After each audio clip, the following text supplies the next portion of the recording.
ดีนี่ทุกคนมาหอมนี้งามได้ มีแฟนแล้วบ้างมาหอมนี้นะยังตาคอยเบอเสื้อดอกงามปันนี้ว่ายังบ่มีแฟนยังได้เพื่อช่วงนี้กะวางเบียกกันเลยลองมาตำชินจกผัวบอเห็นงานดองบอเขาเจ้าต้องนุ่งชินแบบนี้เลยทุกคนเห็นบอมันเป็นลายงามงามคือเจ้าของได้ไปก็มาครับบ่มีเล็บคือซาเฟอร์กับบ่ได้อีกเด้อทุกคนเลย เขาจะตำชินอันนี้คือต้องจงไว้เล็กการเจ้าตำมือนึงนี่ได้บ่สินเคืนหนึ่งบ่ฮอดบ่ว่าหนึ่งคืบหนึ่งนี่ฮอดบ่ฮอดอีกแสดงว่าสินเจ้าพื้นที่สุดนี่จักปีเนาะใครมักเมียชุมพามังกรก็ต้องเอาอันนี้นะทุกคนต้องเฮียนแบบนี้เด้อเห็นบ่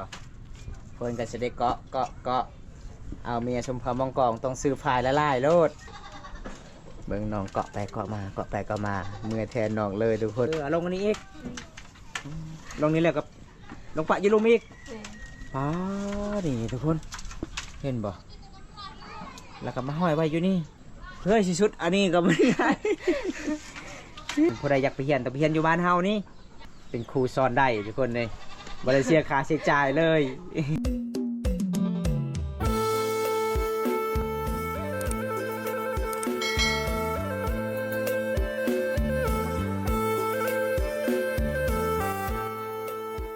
สบายดีเด้อซาเพอสบายดีนี่ทุกคนมาหอมนี้งามได้ มีแฟนแล้วบ้างมาหอมนี้นะยังตาคอยเบอเสื้อดอกงามปันนี้ว่ายังบ่มีแฟนยังได้ นั่งคุปซาบ่ตันทางนั้นบ่ผู้ใดนั่นน่ะเอ้ยไผ่เจ้าเป็นยังหน้าตาเราคือติบๆมันฮะไม่ยังตอดนะ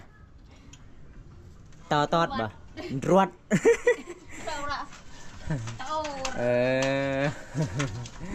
เอาทุกคนเลยแล้วเราบ่ดำน้ำบ่สาวเพิ่น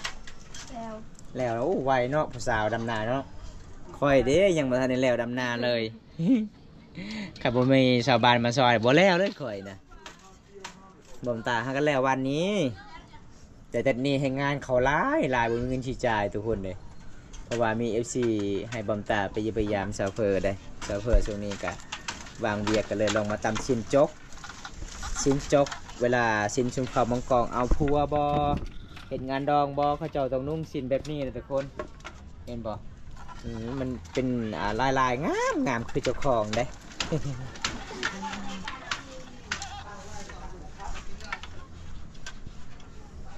ฝนตกเนาะบ้านเฮาลำบากเนาะสะพายไม่ไล่ไปแล้วบอสะเพอไปเลยไปเมื่อไรล่ะไปนะเมื่อวานนี่บ่ขินหอดเด้พี่น้องเลยแถลงท่องเที่ยวบ้านแก่งอลองสะพานมาลายไปแล้วยังเหลือแต่ชาวเพอได้ยังบ่ไปได้ ชาวเพอกับชาวโถยังบ่ไปคนอื่นไปเบิดบางคนก็เอาผัวบางคนก็ไปเฮ็ดงานให้ยังรถไถเกินเจ้ามีแต่ห่างหัวบ่มี ไปไซหัวนะพูดโอ้ไปไปอยู่พูดอีกเอานี่นะแยกเลยทุกคนเพราะว่าเฮือนนอกมันน้อยเอาไว้รถกับบ่ได้กระจอกกับสิตำสิ้นแน่สิตำหูบแน่แสดงว่าเมียบ่าวดงสวรรค์ตอนนี้ยังไม่ได้คลอดลูกยังเนาะไกลเลยเนาะ7 เดือนลูกหนึ่งบ่ฮอดปีแสดงว่าปีละช่องลูกเนาะปีเนาะปีหนึ่งช่องลูกโอ้ เจ้าสิเอากันบ่ซาวเฟอร์สิว่าคันเจ้ามีผัวต่อไปนะ บ่เอาหยากเนาะบ่มีเงินสิเลี้ยงลูกเด้มันหลายโพดคือบ่าวดงสวรรค์เพิ่นก็คนสู้ชีวิตลิได้ ส่วนคนอื่นก็คือสู้หาเงินหาคำบัดมานั่นนะสู้จะเอาลูก ข่อยจนตกใจได้สาวเฟยมาตอนแรกๆตอนนั้นตอนเราไปเห็นงานเราก็ได้เลยได้ลูกหน่อยฮันหลังจากเนี่ยเราได้เกิดลูกเราก็เห็นงานแบบนี้เราอยู่กับบ่ฮอดดอก5-6 เดือนได้ลูกอีกแหละโอ้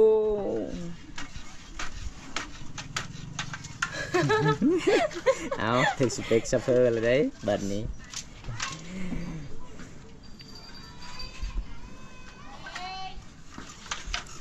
ไหวเลยทุกคนเลย เมื่อว่าไอมาลืมอีกแล้วคือสุดก่อนตอนไอมาสุดก่อนเจ้าก็ลืมอีก เพื่อสิเฮ็ดหลายลายนี่ก็เป็นง่ายเลยพี่น้องเลยวัดน้องตามสินเบิ่งทุกคนใส่แต่รองเท้าอย่างเดียวไม่ได้ใส่เกิบเด้ นะครับให้น้องเฮ็ดก่อนออกไปออกมาทอดไปทอดมาโอ้ยลำบากเลยพี่น้องคันเชค่าก็คือขายดีเนาะสินนี้เนาะ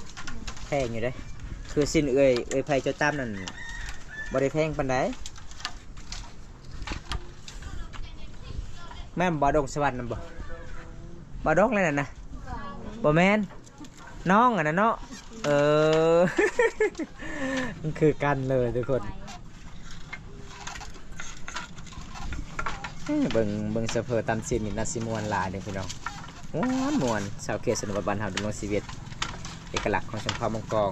สืบทอดรุ่นสู่รุ่นปู่ย่าตายายตะกี้อันนี้น้องเรียนมาจากอีแม่ทุกคนเลยบ้านเฮานี่บ่มีเนาะผู้ชายตำใดเนาะมีแต่บ้านเราคนกี่มีได้ผู้หญิงผู้ชายตำได้สินคือสินเจ้าเราฮู้หมดผู้ชายนะป้าก็บอกกินขนาดเลยทุกคนเลยแต่เขตบ้านเฮานี่มีแต่ผู้หญิงตำใดผู้ชายนี่เฮียนยากทำผู้ชายนี่มีแต่สารกระตาติดเขาได้อยู่คันสิตำสินนี่ยุ่ยยากขนาดเลยเลยสิเป็นคอนตอนเบิ้งทุกคนเห็นปะเจ้ามาเกาะไปเกาะมาเกาะไปเกาะมาเพื่อจะเป็นรูปแบบเพื่อจะเป็นลายเพื่อจะเป็นสีคือสาวเพอเฮ็ดเกาะไปเกาะมาครับบ่มีเล็บคือสาวเพอกับบ่ได้อีกเด้อทุกคนเลย คันจะตำสินอันนี้คือต้องจงไว้เล็บยาวๆโลด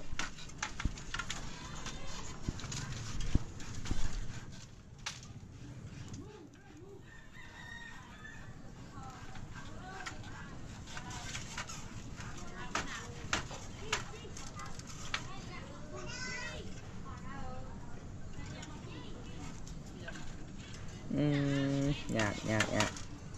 อันนี้เขาเอิ้นฮูบยังอันนี้นะโอ้โหอีแล่ อันนี้ฮูบดาวอยู่บางกลางครับบางคนก็ตำเป็นฮูบสางก็เป็นเนาะอันนี้บ่แม่นฮูบสางทุกคนแต่จะฮูบอีหยังบางคนก็ตำฮูบแบบดอกไม้บางคนก็ตำฮูบแบบนกยูงมีหลายสไตล์เฮามาก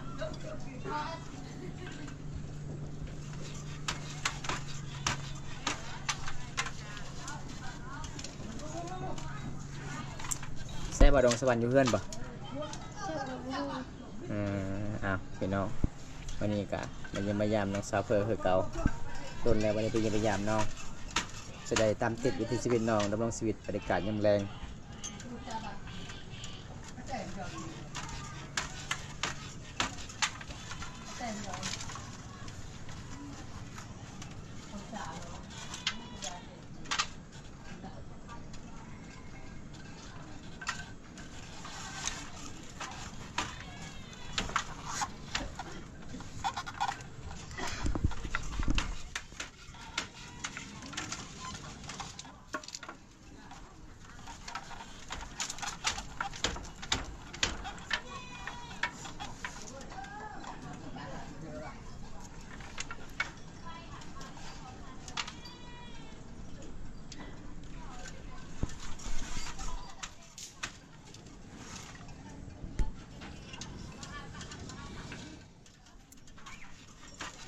การเจ้าตำมือนึงนี่ได้บ่สินเพื่อนหนึ่งบ่ฮอดโอ้มือนึงเจ้าตำนี่ได้จักเซนฮอดบ่ว่านึงคืบนึงนี่ฮอดบ่ฮอดอีกอ๋อแสดงว่าสินเจ้าพื้นที่สุดนี่จักปีเนาะบ่ฮู้บ่แสดงว่าคันที่สุดนี่ก็ยังตามกับฮอด2 ปีแล้วเนาะคันปีหนึ่งบ่สุดเด้อันนี้คือสิ้นคือเจ้าตำนี่ไว้วันของคนตำไว้ก็คือเดือนนึงมันก็สุดไว้เด้อทุกคนเช่นคือน้องรับเป็น2 ปี3 ปีเด้อทุกคนนี่เพื่อสิเกาะนั่นเกาะนี่มันยากพี่น้อง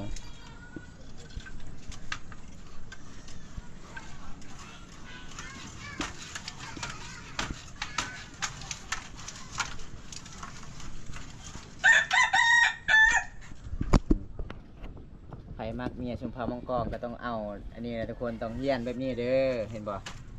คนก็จะได้เกาะ เอาเมียชมพามองกองต้องซื้อพายละลายโลด คำบ่ได้ซื้อพายนี่เบิ้งเมียสิห้ายโลดเมียมักเฮ็ดชินเด้ตามชินอยู่พังไทยเขาก็นุ่มบ่เคยเห็นเนาะบ้านเฮานี่เขาได้ย่มเลยประเทศลาวเฮานี่เขามักแท้เลยชินที่ผู้สาวตั้มเขามักคำผู้เฒ่าตั้มนี่เขาบ่มัก คันสาวเพิงงามๆนี่ป้าถ้าได้เขาก็ซื้อเด้อสาวเพิงเบิ่งน้องเกาะไปเกาะมาเกาะไปเกาะมาเมื่อยแทนน้องเลยทุกคนบางตาขนาดในเบิ่งก็ยังสิเมื่อยอันนี้ก็คือด้านลุ่มทางนี้เนาะทางนี้ด้านเทิงทุกคนเวลาน้องสุดก็คือน้องก็สิเปลี่ยนเด้เปลี่ยนขางอีกมันก็งามทางลุ่มเดี๋ยวจะได้ชินกันทุกคนเลยสู่ชีวิตเอลีเอาลงอันนี้อีกลงนี้แล้วกับลงปะยืนลงอีกนี่ทุกคนเห็นบ่แล้วก็มาห้อยไว้อยู่นี่เพื่อสิสุดอันนี้ก็ไม่ได้ เอาบางคนเขาว่าตามโบราณคันธาเฮาถึกผู้ชายถึกอันนี้เขาว่าเป็นพ่อไม้เด้อ ผมมีไฟมักได้เขาบอกทุกคนอันนี้คือแกนไม้ขยุงนี่เห็นบ่คักเพิ่นเฮ็ดสุดยอดเลย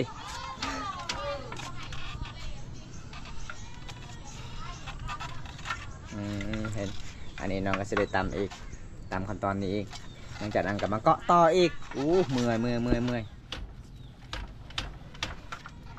สมมุติว่าครับมีคนที่จ้างเจ้าไปสอนเขาเจ้าอยู่นครหลวงเวียงจันทน์เจ้าไปบ่อยู่สวรรค์ให้เจ้าไปสอนเขาเฮ็ดชินคือเจ้าไปบ่ไปเป็นยังคือบ่ไปไก่เพราะว่าขั้นตำชินบ้านอยู่บ้านเฮานี่ได้เนาะหนึ่งมาอันนี้มันซาเนาะเพื่อสิบอกคันผู้ใดอยากไปเรียนต้องไปเรียนอยู่บ้านเฮานี่เพิ่นก็เป็นครูสอนได้ทุกคนเลยบ่ได้เสียค่าใช้จ่ายเลย สอนฟรีผู้ใดอยากรู้จักสิ่งชุมพรมงกองสาวเฟอร์สิสอนฟรีเด้อ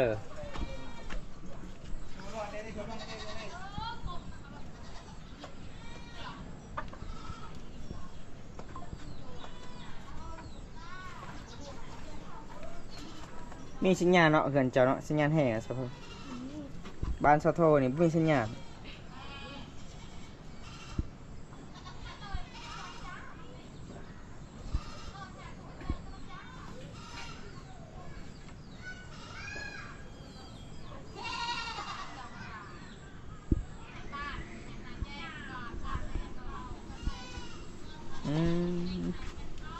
ตามแล้วก็คือมาให้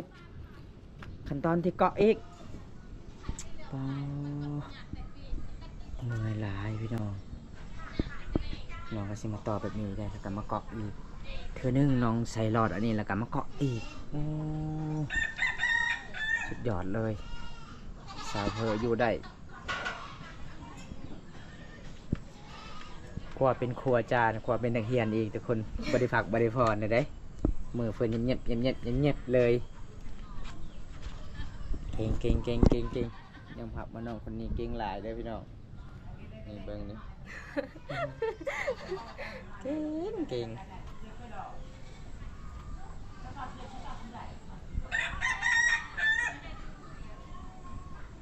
ขันข้าเจ้าจากซื้อว่าต้องขายเด้อซาเฟอร์เด้อฟืนละล้านฟืน2 ล้านโลดขันสิขายก็เบิ้งเจ้านี่มึงไงแท้เด้นี่น้องเกาะแบบนี้ทุกคนนี่มันที่สุดแล้วน้องก็สิได้ใส่หลอดต่อนี่โอ้คักเอาใส่หลอดอันนี้ต่อเมื่อยเลยโคตรเมื่อยเลยแบบนี้พี่น้อง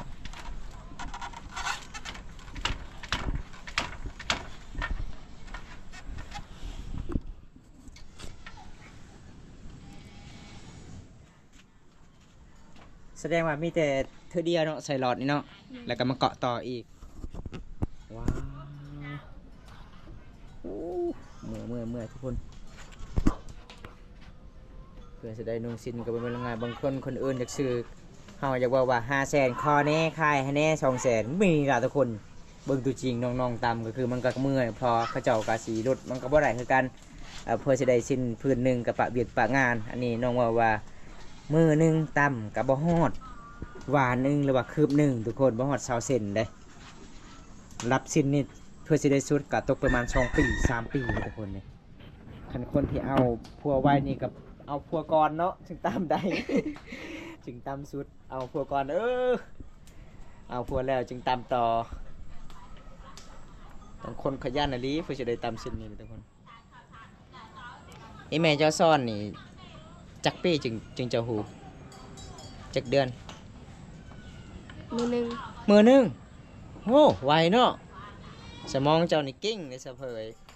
ถ้าคอยเบิ้งตลอดเจ้าทายนี่ตกไปชั่วโมงแล้วคอยก็ยังบ่จื้อเลย มือหนึงอ้าวพี่น้องสมองเพิ่นบ่แม่นธรรมดาได้มือหนึงเพิ่นจำได้เลยอีแม่เพิ่นสอนว่าจะพอได้เอาซัฟเฟอร์เป็นเมียนี่เก่งความพอได้ร่วมกับผู้สาวนี่เพิ่นแนมเบิ่งซื่อๆเพิ่นก็ฮู้จักหมด เพิ่นเดาถึกเบิดนั่นก็เอาลงอีกเห็นบ่แล้วเฮ็ดแบบนี้แล้วก็มาห้อยไว้อยู่นี่นี่โอ้สุดยอดเลยดึงอีกทุกคนดึงไปดึงมาดึงไปดึงมาแบบนี้แหละ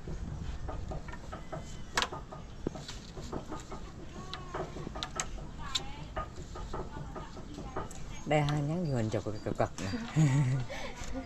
ตำหมกเฟสน่าจะตำหมกเฟสเนาะเสียงดังเนาะ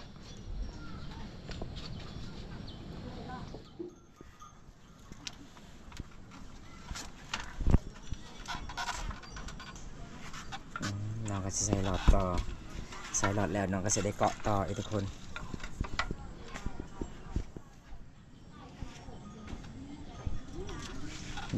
เห็นบ่สมพอมันสิสุดงาน้องตั้มน้องก็เอาแบบเส้นหนึ่งซื่อๆแล้วก็มาเกาะต่ออีกนี่เกาะอีกเหนื่อยแทนชาวเฟอร์เลยคันเจ้าจางคอยมือหนึ่งช่องเชียงเขาบ่ไหวแล้ว พอเฮ็ดบ่ได้พอเฮ็ดบ่ถึกเลยจำบ่ไหวเลยชาวเฟอร์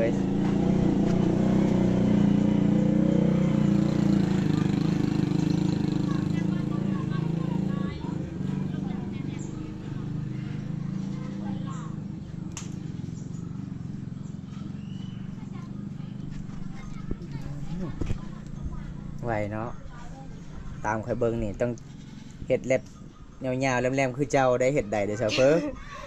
อันเล็บคอยสั้นๆแบบนี้เห็ดบ่ได้เลยได้เพื่อสิได้เกาะคือเจ้าไวขนาดเลยเฉพาะเขาเห็นเจ้าจงเล็บไว้ทางนี้ก็คือสบายเจ้าสิตามสินแบบนี้เนาะ คันสิตัดเบิดนี่มันก็สิซาเพื่อสิเอาไม้มาแย่ทุกคนเลย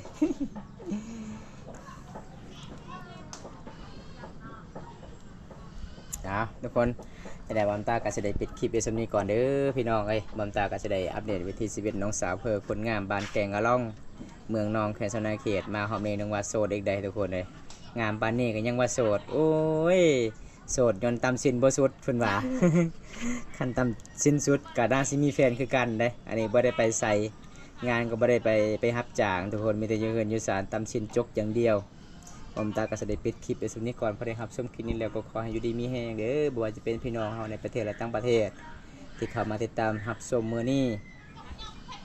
บ๊ายบายเด้อสาวเพิ่นบ๊ายบาย